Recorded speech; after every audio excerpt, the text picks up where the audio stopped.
When purpose is not known, abuse is inevitable.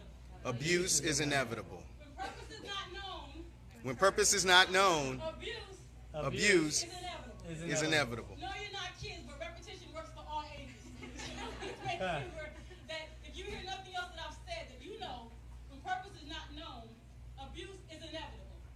And that brings me to the point that a lot of us know what's going on. We know all of the what's of our lives, but we don't have a clue about the why. And the what is never important if you don't understand the why. Why am I here? What's going on? What should I be doing? And, you know, I'm from Philly. Well, okay, so I'm really from Ohio, but we're not going to talk about that part.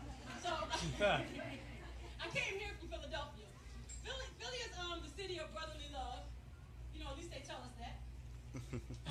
So it's a little more fast-paced than it is down here. Hampton Roads is, for me, really slow. Nobody drives above 30. You know, in the summertime, in the wintertime, it doesn't matter. You know, I can't even roll the windows down and get any breeze because nobody's driving fast enough for any air to come through my window.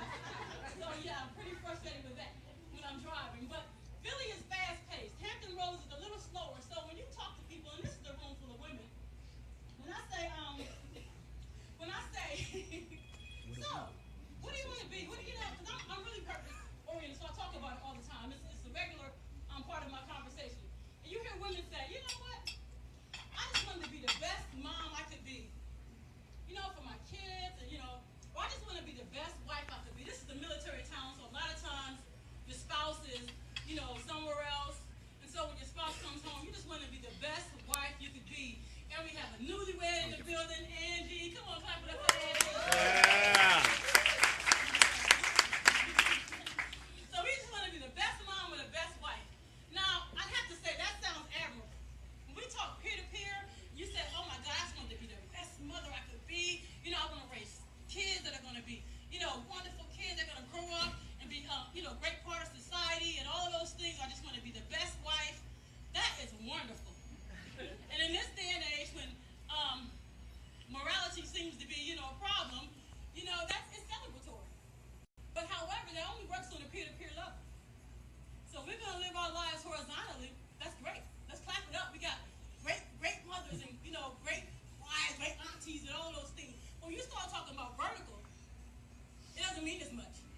So it's not as weighty when you start thinking about vertical. When I'm talking about vertical relationships, it's creator to creation. Why are you here? When you think about all of the millions of sperm. I'm out. Say what? I'm out.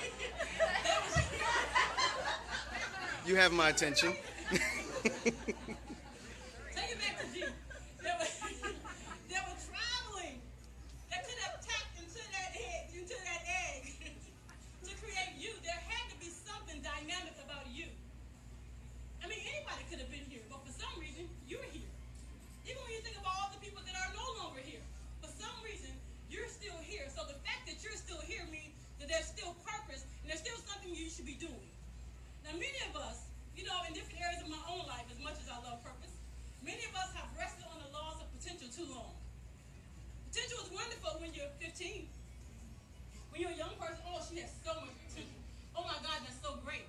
But at 30, it's time to kind of shift into purpose. How many of you would agree? Yeah. And the reason we live in a world where there's so much tension and so much contention. Everybody's aggravated. Everybody's irritated. I'm irritated when I'm driving.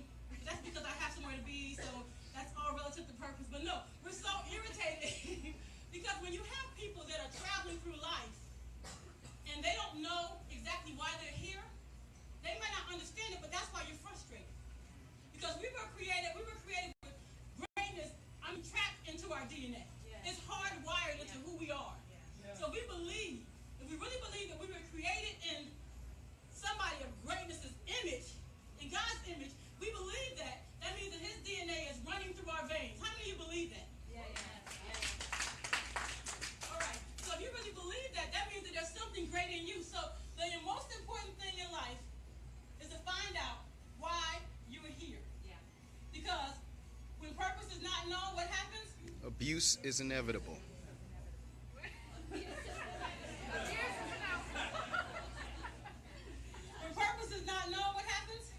Abuse is inevitable. So that's why it's so important for us to find out and to figure out why exactly we're here.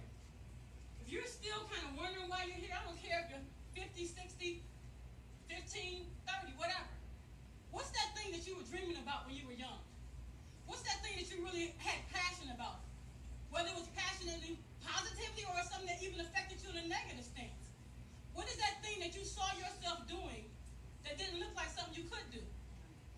That serves a good light for where your purpose is.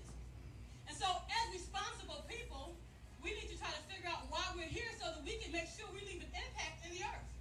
Because, again, vertically, doesn't matter. I know you don't want to hear it, but it doesn't matter to raise good kids. It matters to us on this level.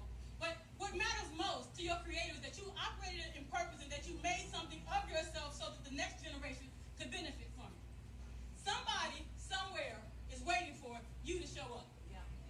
So what we want to talk about today is, we want to make the decision. What are we going to do about it? How are we going to get there? Now, life is a marathon. It's not a sprint. When I was running track, yeah, I ran track. Okay, so it was 30 years ago, but I ran track. And I'm not even going to front. This chick right here runs marathon. 30 years ago, I wasn't trying to run a marathon. I was like, I'm going to do this 400-yard dash. Give me the sprint. Let's do it. And I'm still, well, I ain't running 400 yards now. Maybe 4. And then, life is just, it's not something that happens really quick. It shouldn't.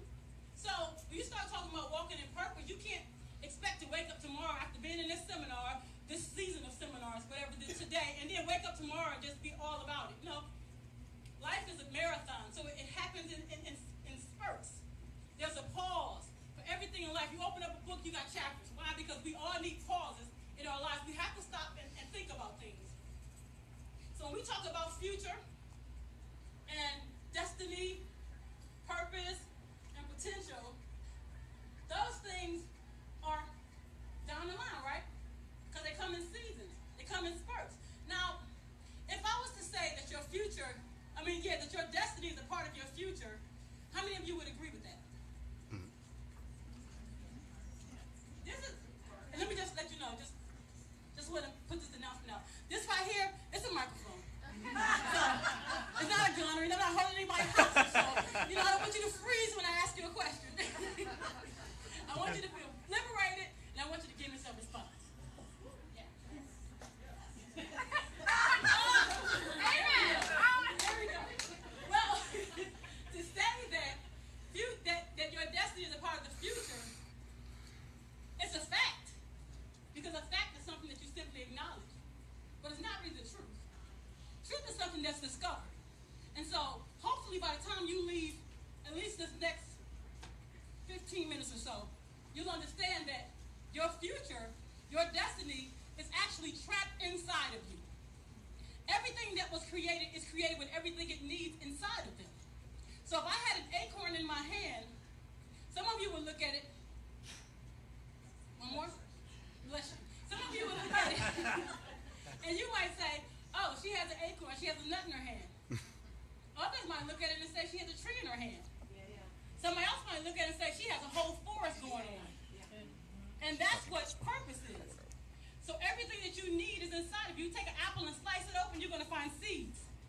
Those are seeds of potential that eventually, if processed correctly, can grow into an apple tree or a whole forest, right? And so that's what's going on inside of us. Some of us need to take some time to pause from doing all that we're doing. And I know we talk about parenting. That's a hard job, especially if you have little people. Even if you have teenagers nowadays, because they think they're the parents. So that's hard too. But you have to take some time and figure out, I want to be a good parent. I want to be the best mom I can be. But I also want to be the best person I can be. Yeah. Because if you're going to be the best mom or the best wife, the best way to do that is by showing them that there's something inside of them that they should be working towards. And so as women, it seems like it's just innate. When you talk about sacrifice, and we're the first ones to sacrifice.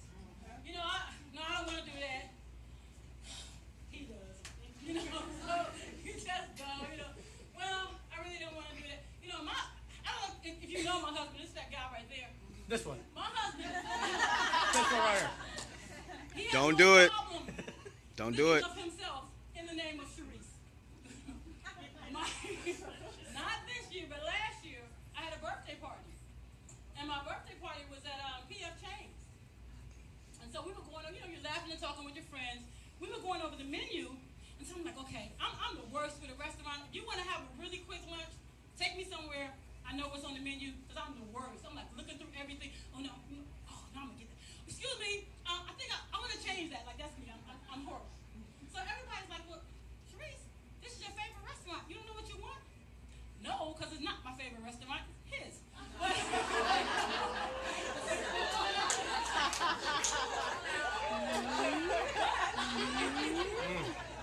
She lying.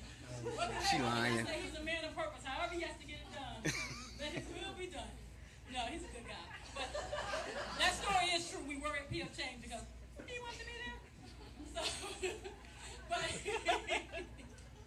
you got to figure out exactly why you're here, what's the purpose, and then you got to work on being about it. Now, also know that in an event like this, when we leave here, if we've done our job properly, I don't mean just the speakers, but the whole GoBe team, and aren't they great? Come on, let's clap it up for them. If I don't know anything else, I know they work hard for this. And so if we've done our job right, you're going to leave here excited, you're going to leave here ready, you're going to leave here pumped up. The only thing about that is excitement fades very quickly under pressure. So you're going to be about your purpose, and you're going to start living in purpose and on purpose. You're going to have more than excitement. You got to develop some commitment. Commitment to your purpose is a lifelong thing. It's not something that you can make today and just, because that's, I see some slim people here, and it could just be genetics, but if when you start thinking about a diet, you take me to a seminar, y'all talk about diet, you talk about healthy eating, you talk about organic stuff, vegan stuff. It sounds really good to me. And I promise you, that day, I'm going to have a nice salad. You don't know me. But if you see me the next week, I'm like, oh, I didn't know you would be here. So excitement, it fades out really quickly under pressure. So you got to have more than excitement. And if you don't know anything else in life, you know that there's nothing constant but what? Change. Somebody's been listening. There's nothing constant but change. And the best way to safeguard against change, because while you're on this journey of purpose, trying to escape your potential and walk in purpose, you're going to come into seasons of drought. You're going to come into seasons where everything is good, everything is wonderful. And it can be wonderful for a minute, and then next thing you know, things just change. The only way to safeguard against change is to expect it. Yeah. So once you expect it, then you'll be okay, because what happens with disappointment is nothing but a misaligned expectation. Shift your expectation. Expect change. Expect things to go wrong. Expect life to not be easy, because life isn't designed to be easy. Right. You're going to have some pitfalls, you're going to have some potholes, you're going to have all of that. But none of those things are signs that you are walking outside of your purpose. I know we like to think that as soon as something wrong happens, I shouldn't be doing this, maybe I should be doing something else. No, it's not like that. Right. You're going to run into problems, you're going to run into issues. And the thing about purpose, and just in general, how many of you work in corporate America? Some people still have regular jobs. And you're at work and you have that coworker. You don't even you could be in church.